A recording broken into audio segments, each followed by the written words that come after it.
Coronavirus, la pandemia nel bellunese, 4 ricoveri in poche ore, 3 sono Novax, l'altro non aveva ancora fatto la terza dose. Al San Martino, all'ospedale di Belluno, ci sono 13 ricoverati, 13 degenti che sono positivi al Covid. Il più giovane fa parte appunto di quest'ultimo gruppo di ricoverati, ha 38 anni, carenza di letti nelle aree non critiche. Cominciamo così la rassegna stampa di oggi, mercoledì 24 novembre, rassegna stampa di Radio Piave in blu condotta come sempre da noi giornalisti dell'Amico del Popolo, e oggi tocca a me, oggi il 24 novembre, Luigi Guglielmi vi accompagno nella lettura dei principali titoli. Tocca partire col Covid perché ci sono diverse notizie. Allora, questa che vi ho letto adesso, dei 4 ricoverati in poche ore, un po' colpisce e comunque conferma il rischio che a finire in ospedale siano anche e soprattutto i Novax, che sono molti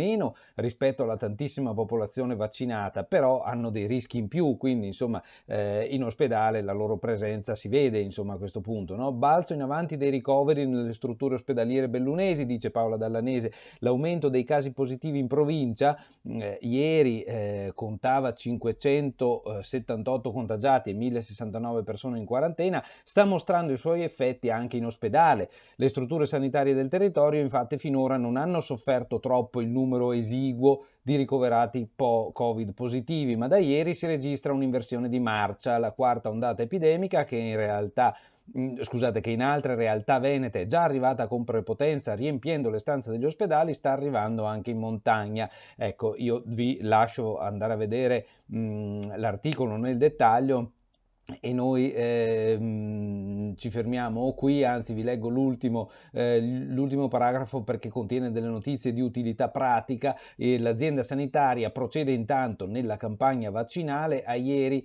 i vaccinati con almeno una dose in provincia di Belluno erano l'84,3% della popolazione vaccinabile, cioè 153.747 persone, mentre 150.513 bellunesi hanno completato il ciclo di profilassi, cioè hanno fatto anche la seconda dose, sono l'82,5%. Non hanno ricevuto alcuna inoculazione 28.645, e anche qui stanno calando perché erano un centinaio in più solo lunedì, quindi in 2 giorni insomma è stato fatto un altro centinaio di prime dosi. Meglio per andare invece sul fronte delle terze dosi. A ieri sono state eseguite 16.054 dosi. L'ULSS ha aperto ulteriori posti prenotabili nel sito www.auls1.veneto.it. Lì si può prenotare la vaccinazione anti-Covid, la terza, per le persone sopra i 40 anni che hanno completato il ciclo vaccinale da almeno 6 mesi. Allora, anche se non lo avete ancora, se non sono ancora passati 6 mesi, lo potete fare lo stesso, la prenotazione la si può fare lo stesso, perché il sistema, quando inserite il codice fiscale, riconosce che voi vi siete vaccinati il tal giorno e quindi vi calcola automaticamente quando potete fare la prenotazione. Quindi è una cosa molto semplice. Raccomandazioni: premesso che la vaccinazione anti-Covid rappresenta la prima linea di intervento per il contenimento della ripresa epidemica, e su questo dopo dobbiamo riflettere un attimo, è indispensabile anche per i soggetti vaccinati il rigoroso rispetto delle norme igienico-sanitarie anticontagio, dicono dall'azienda. Bisogna evitare assembramenti, indossare la mascherina in tutti i luoghi chiusi, lavarsi frequentemente le mani e arieggiare costantemente i locali pubblici e privati. Questo a pagina 7 del Corriere delle Alpi. Allora, dicevamo, contenere la ripresa epidemica prima di tutto con i vaccini. Le notizie che vengono dal resto d'Europa sono drammatiche. Il centro-est Europa è messo peggio di come era messa l'Italia durante la prima ondata, perché le vaccinazioni sono basse e in Bulgaria, Romania sono al 24% della popolazione. Lì i tassi di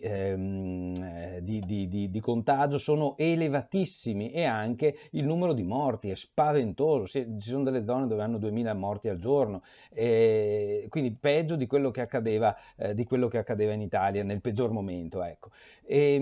Capite che si vede che c'è una proporzionalità inversa: più alto è il numero di vaccinati, più bassa è l'epidemia. In Italia, per esempio, in Alto Adige, ieri abbiamo dedicato un approfondimento sull'Amico, basandoci su quello che scrive proprio la provincia autonoma di Bolzano. In provincia di Bolzano hanno una bassa percentuale di vaccinati e infatti l'epidemia corre. In provincia di Belluno dove corre di più?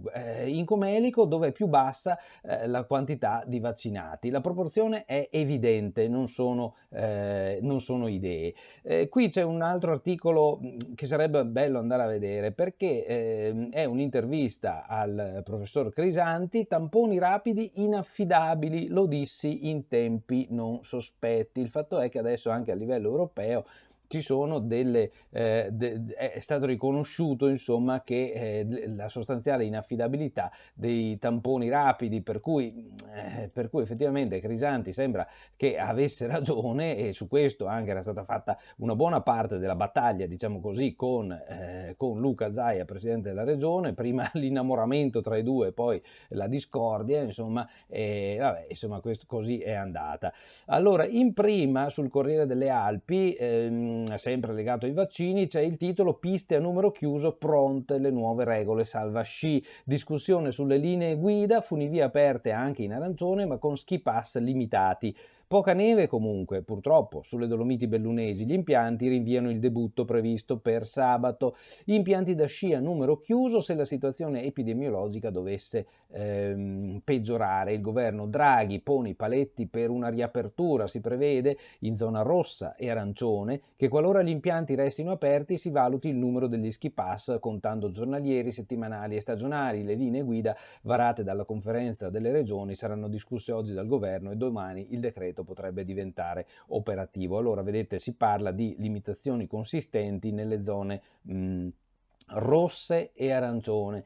Noi siamo in bianco, siamo in zona bianca dove la situazione è ottimale perché insomma vuol dire che siamo ancora sotto controllo, mentre ricordiamoci in provincia di Bolzano, cioè qui a un passo da noi, ci sono 20 comuni, 20 messi in lockdown zona rossa, 20 comuni dove il tasso di vaccinazione è molto basso perché si arriva a livelli inferiori al 50%, mentre in provincia di Belluno non c'è nessun comune sotto il 70% di vaccinati almeno con una dose, quindi capite bene, vi dicevo prima di quella proporzionalità, dove ci sono tante vaccinazioni la pandemia non corre, dove sono basse corre e si arriva alle chiusure. 20 comuni in Alto Adige, tra cui i turisticissimi Ortisei e Santa Cristina di Val Gardena, chiusi per 2 settimane con tutto bloccato. Allora, per restare su questi argomenti, volevo fare un salto al Gazzettino, così dopo la mettiamo via questa cosa del Covid e vi faccio vedere che sul Nazionale c'è il titolone Covid prima stretta nord-est, ma poi c'è un titolo di fianco che mi preme sottolineare. Allora, vediamo un attimo questo. Covid prima stretta nord-est, Padova, mascherine obbligatorie in centro. Treviso, stop ai cortei. Il Friuli passerà in giallo da lunedì. Già lunedì scorso si pensava che il Friuli potesse essere dichiarato in situazione più grave, messo in giallo. Non è stato così, ma a quanto pare il miglioramento non c'è, non è consistente, per cui si decide di passare al giallo. Obbligo di mascherine in centro storico e 2 nuove aree interdette alle manifestazioni dei no pass. Così Comune e Prefettura di Padova rispondono al preoccupante aumento dei casi registrati nelle ultime settimane in quella che è la provincia con i dati peggiori del Veneto, Padova. Da venerdì le mascherine saranno obbligatorie in centro storico tutti i giorni. L'ordinanza con i dettagli è attesa per oggi. Vietate le manifestazioni no pass nel centro di Treviso per tutto il periodo di Natale. In Friuli la zona gialla da lunedì invece è ormai cosa certa. Ieri 414 casi e 5 morti, questi ultimi tutti a Trieste. Proprio in questa città sono stati non più di 1500 i partecipanti al corteo no pass di ieri e si contagiano tra loro. Si sta stabilizzando la curva della quarta ondata. Tra gli esperti filtra un cauto ottimismo a proposito della possibilità di evitare l'ingresso in zona arancione. Per il Friuli si sta parlando. Allora, Venezia 6 su 10 sono d'accordo per il numero chiuso, ma volevo leggervi questo titolo perché anche da qui voglio esprimere una parola forte, netta di solidarietà. Belluno, miserabile, avrai ciò che meriti. Sono minacce gravissime che sono state fatte da parte dei No Pass al cronista del Gazzettino Davide Piol, che per noi dell'Amico del Popolo è una persona estremamente vicina, perché Davide ha cominciato da noi, ha cominciato all'Amico del Popolo, collaborando con noi in redazione molti anni fa, e poi ha fatto il suo percorso attraverso molti giornali. Cialtrone, bugiardo e corrotto, le parole che sono state usate, e ancora vile, miserabile, avrai quello che meriti e non sarai il solo. Allora, che sia chiaro, siccome anche noi, anch'io mi sono beccato i miei begli insulti sotto i post che facciamo, e li facciamo con cura, cerchiamo di farli con cura, sappiate che queste affermazioni qui sono da denuncia. Non si può dire cialtrone, bugiardo, corrotto o addirittura minacciare vile, miserabile. Noi siamo stati buoni, noi dell'Amico del Popolo non abbiamo mai fatto denuncia, ma abbiamo ricevuto quegli insulti sotto i nostri post che meriterebbero veramente di portare davanti al tribunale chi ci tratta così. Anche ieri, perché anche ieri sono arrivate insinuazioni del tutto inaccettabili.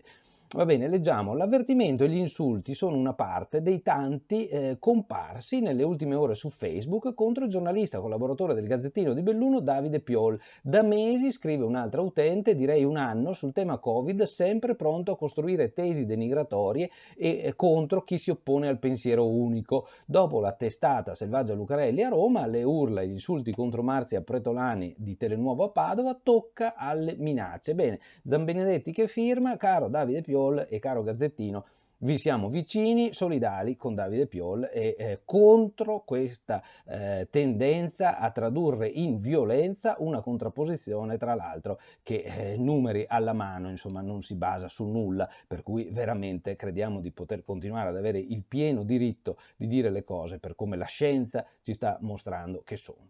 Allora, questo per quanto riguarda la prima pagina del Gazzettino nazionale, ma vi faccio vedere cosa c'è in prima su Belluno. Virus in tribunale, colpa di un Novax è l'apertura. La Presidente Coniglio: qui osserviamo con scrupolo le misure precauzionali, ma questo era un tecnico esterno. Il Palazzo di Giustizia ha informato solo ieri della positività, disinfettati strutture e postazione, è stato chiamato un sostituto. Succede così, insomma, ecco, tenete conto che oggi dovremo avere notizie nuove, perché probabilmente il governo varerà il super Green Pass.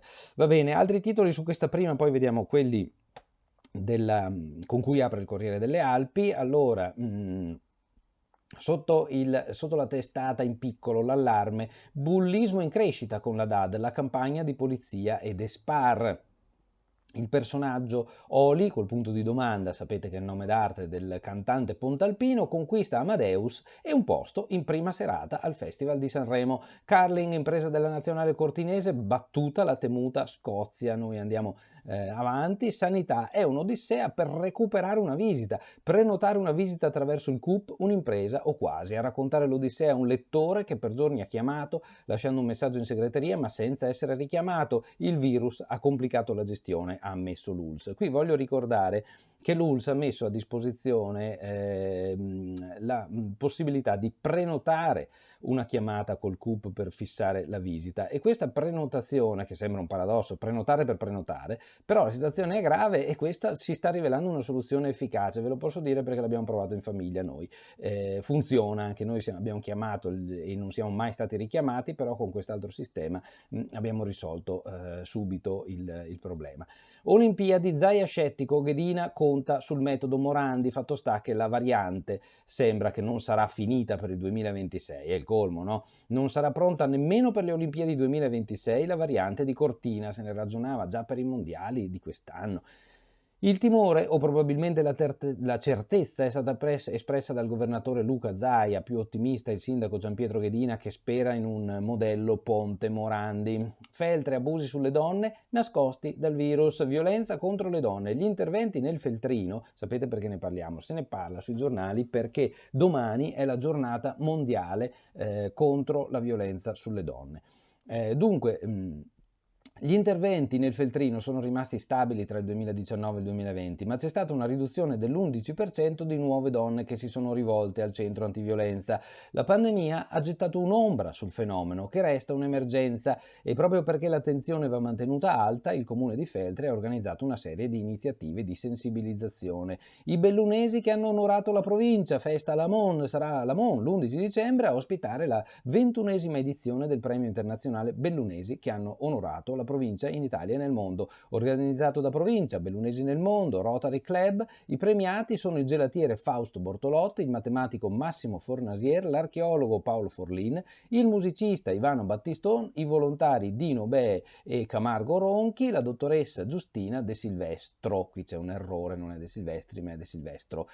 Gazzettino ha sbagliato a scrivere. Dunque, lupi a pedavena, pecore e capre sbranate nei giardini. Qui c'è il problema solito. Canale d'Agordo, morta Giulia Fontanive, aveva 103 anni ed era nata sotto l'impero austriaco. Pensate un po'. Condoglianze alla famiglia per questa persona che ha tanto vissuto, sicuramente si sentirà la sua mancanza, no?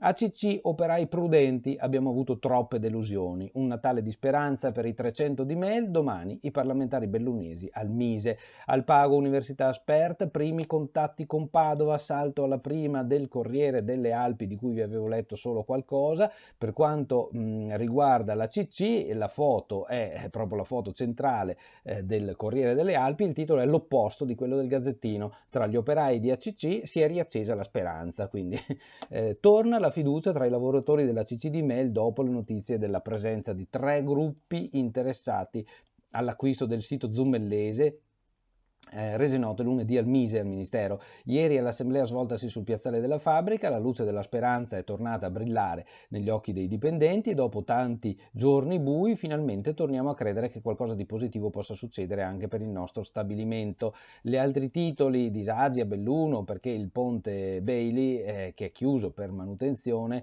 crea veramente degli intasamenti importanti a Belluno, il che dimostra ancora una volta l'importanza di quel ponte ancora provvisorio dopo molti anni, che dovrà diventare definitivo. Nuove povertà: l'Immacolata dona farmaci per i bambini a 100 famiglie. Sono sempre di più i genitori bellunesi che si rivolgono alla farmacia dei poveri per riuscire a curare i bambini. Materie prime col contagocce a Feltre, 3 mesi in più per il Belvedere. Il recupero dell'area avrebbe dovuto essere terminato per fine mese, l'impresa ha chiesto 100 giorni in più. Spert dal Pago, le ex medie, l'abbiamo letto anche sul Gazzettino, base montana per l'Università di Padova. Belluno, 4 ricoveri in poche ore, posti letto Covid in esaurimento, 3 sono non vaccinati, avevamo detto, uno di loro ha 38 anni, il quarto ha completato il ciclo di immunizzazione da oltre 6 mesi. Taglio basso sulle capre. Pedavena, il lupo si fa audace, come sul Gazzettino abbiamo visto, capra sbranata vicino al municipio. La pagina 2, vi leggo il titolo: il governo ora accelera, oggi, vi dicevo che sarebbe arrivato oggi, il nuovo provvedimento, la stretta anticontagi, ma resta il nodo tamponi. Salvini sembra che sia stato convinto dai governatori, da Zaia, da Fedriga e da Fontana, che la sua linea assolutamente contro i divieti è una linea sbagliata. Allora il grande capo della Lega sta cambiando un po' orientamento, trova le parole per non ammettere di aver sbagliato, però i suoi lo hanno convinto a cedere, lo hanno convinto a introdurre ulteriori limitazioni. I punti fermi: Green Pass durerà meno, terza dose ai sanitari, stretta sui tamponi, questo su pagina 2. Vi faccio vedere il grafico, amici della radio, poi guardateci sui nostri social, i dati in Europa paese per paese, e è molto molto interessante questo grafico perché vi mostra quella proporzionalità inversa di cui vi dicevo prima. Vedete? Allora, dove il numero di vaccinazioni, sto indicando con la manina, è più elevato, guardate, in Irlanda abbiamo il 93% di adulti completamente vaccinati. Al primo posto c'è l'Irlanda e ha solo 15 decessi per milione di abitanti in 14 giorni. Vedete che tutta la prima parte in azzurro di questa colonna dei morti rimane molto bassa, abbiamo un numero di morti molto contenuto su milione di abitanti in 2 settimane, e si tratta della zona dove si è vaccinato di più. Poi si comincia ad avere le zone attorno al 70%, e lì il numero di morti per milione di abitanti cresce 69, 75, 69, finché si scende ai paesi che hanno vaccinazioni basse: Ungheria, Estonia, Lettonia, Slovenia, Polonia, Croazia, Slovacchia, Romania e ultimo Bulgaria, 29% di vaccinati, che hanno numeri di morti spaventosi. In Bulgaria appunto siamo a 325 morti per milione di abitanti in 14 giorni. Eccolo qui l'altra parte del grafico, scusate, non avevo scorso il coso. Allora vedete insomma sulla colonna sinistra la percentuale di vaccinati, che corrisponde in modo inverso sulla colonna destra alla percentuale di morti. Allora vi ringrazio molto per l'attenzione, andate a vaccinarvi, chi non ha fatto ancora la prima dose approfitti, ormai i numeri ci dicono che è l'unico modo per restare aperti, per stare bene, per continuare a fare una vita normale. Dove non è così si muore, dove non è così, come in Alto Adige, ci sono i comuni che chiudono, che si mettono in rosso, Ortisei per 15 giorni, adesso rimane tutto chiuso, salvo le attività strettamente necessarie. Vogliamo finire così per Natale? Credo di no. I numeri ormai sono trasparenti, quindi ognuno si faccia i propri conti e li faccia anche pensando agli altri e non solo a se stesso. Grazie molte, buona giornata, buon mercoledì 24 novembre a tutti da Luigi Guglielmi.